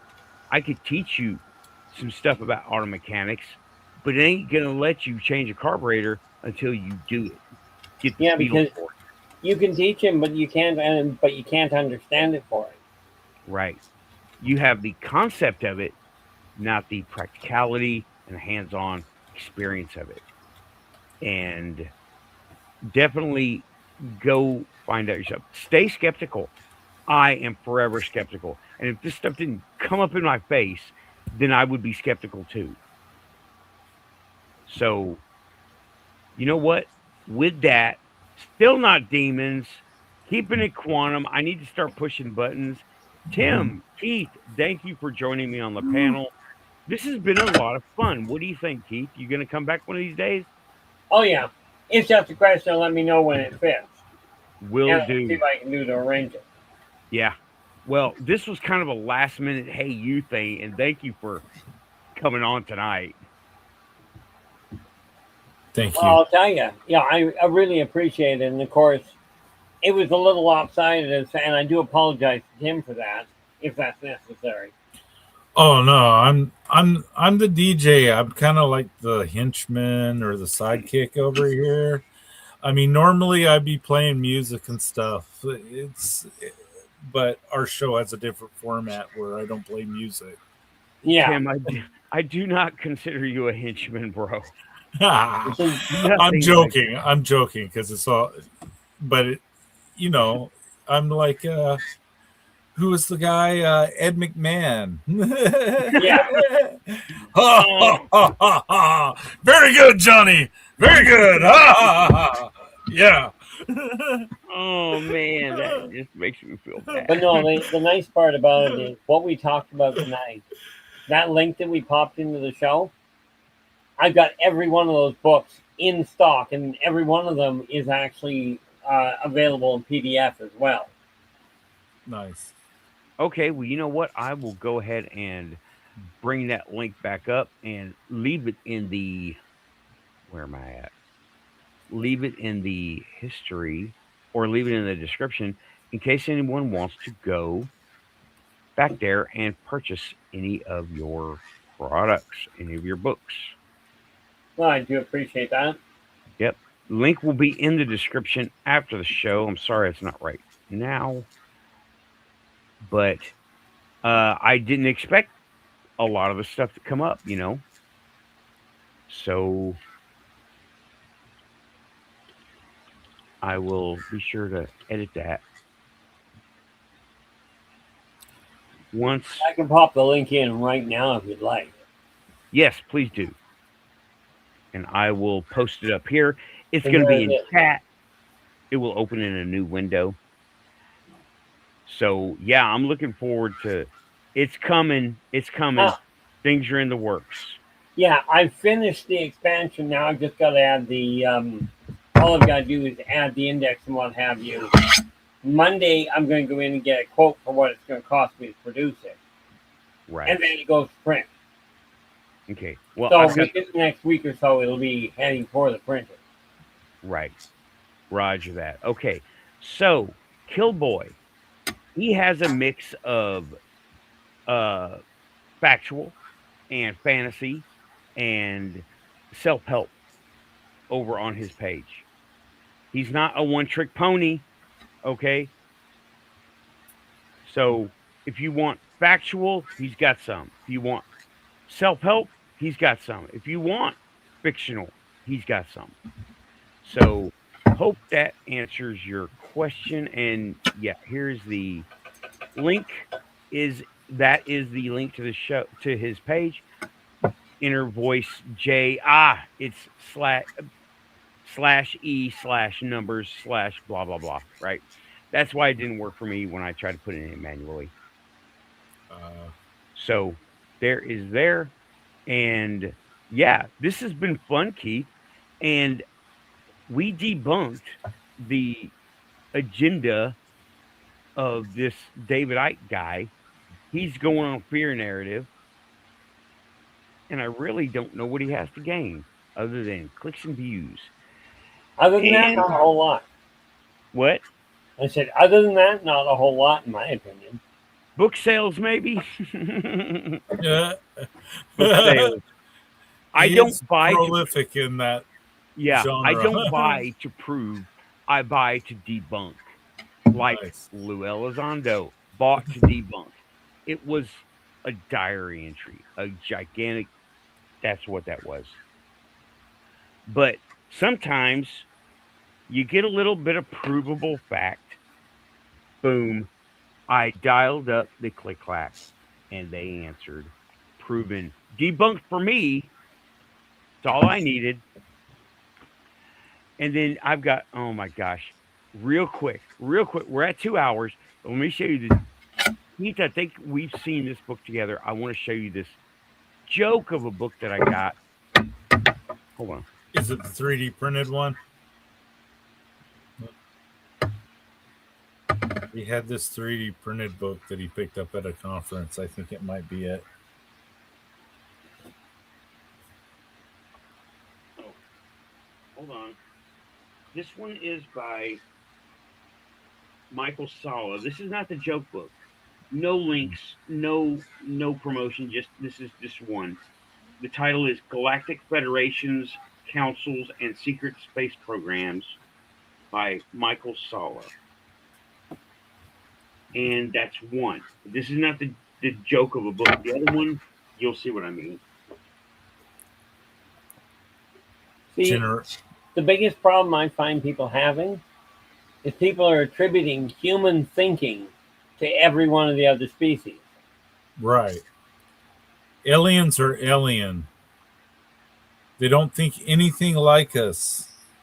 They don't have the same basis to be like us sometimes. Actually, it was so bad that I packed it away and I never want to see it again because it's in a box somewhere. I showed it to you and it was a bunch of AI pictures. And it was these guys fight these guys. These guys fight these guys. Everybody's fighting everybody. And I'm like, this is BS, man. And it's not even structured. It was a fail. It was totally made up just to sell a nice big coffee table picture book so 12-year-olds could read it, I think, right? And I boxed it up and keep it very far away from me. But I keep this one, Races of the Worlds, I keep it right on hand.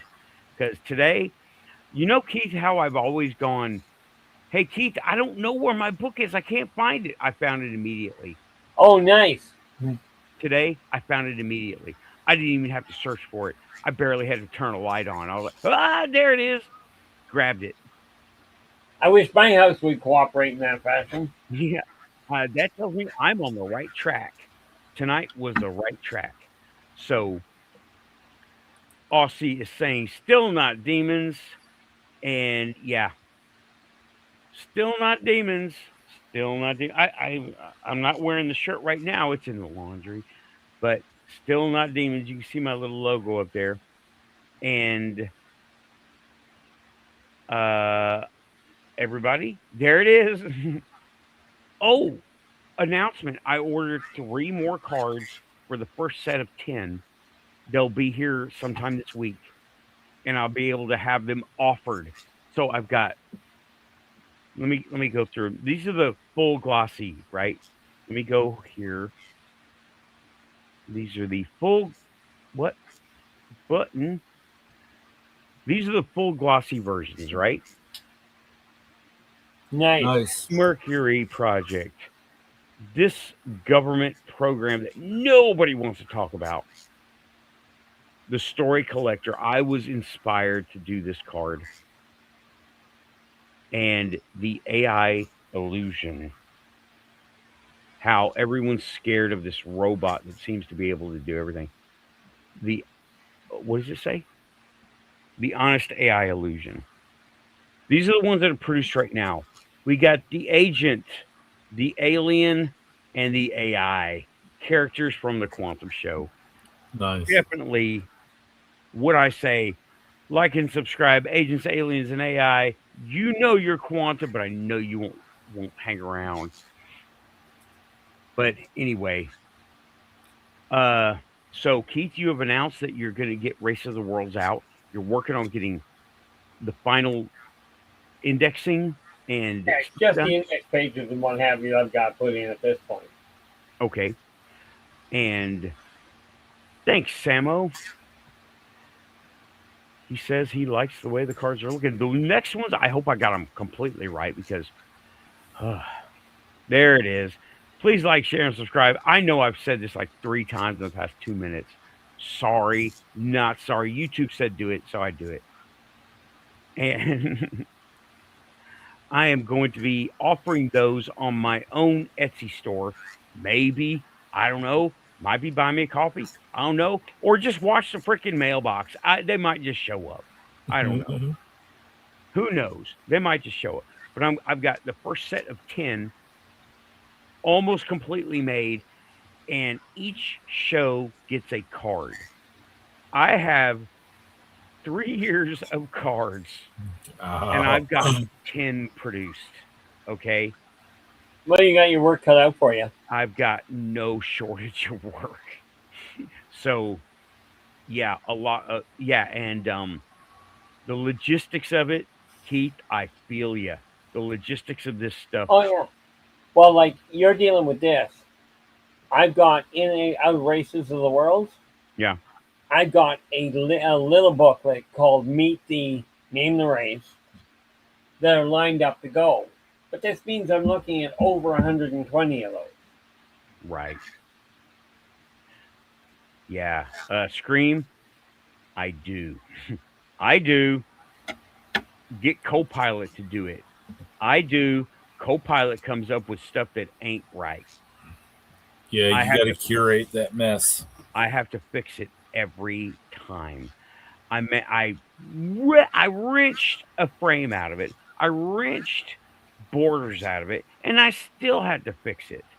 So I ended up doing it manually, the good old fashioned cut and paste way. So Nice. that's how all these cards are getting produced. And no AI, while it was used, it's not the feature. But See, anyway, my wife, Kira, she uses AI to produce the characters from the Illuminati Chronicles, and eventually I'll get her to do them for the Race of the World as well. cool. Well, I'm looking forward to that. But you got to remember, in her case, she's 100% blind, Right. so she's got to use AI to do it. Right. That's what I was going to say. There's a lot to be said for using high fidelity AI techniques with lo-fi techniques at the same time, like projecting AI up onto a TV screen and just hitting it record on your VCR type of shit. Oh yeah. There's a whole aesthetic built around that now. Yeah. Where you use really advanced example of it is I've seen animations built out of those little picture frames that everyone had, the electronic picture frames in the 90s, Yeah. where they shot entire movies on those picture frames, and that's just SD cards. Mm-hmm. Yeah. Mixing digital and analog. Sneakernet. Love it. Yes. Yes. Swap those floppies. Beautiful. Yep. Okay, well, I'm going to get out of here. Once again, Keith, Tim, thanks for having a great show. I'll talk to y'all later, okay? Thank you so much, Nathan. Take care. Good night. Okay. And make sure Sarah is taken care as well. Oh, Yes. yeah. Oh, yeah. All right. And pushing buttons. All right. Pushing buttons. Pushing buttons. Pushing buttons. Oh, pushing buttons.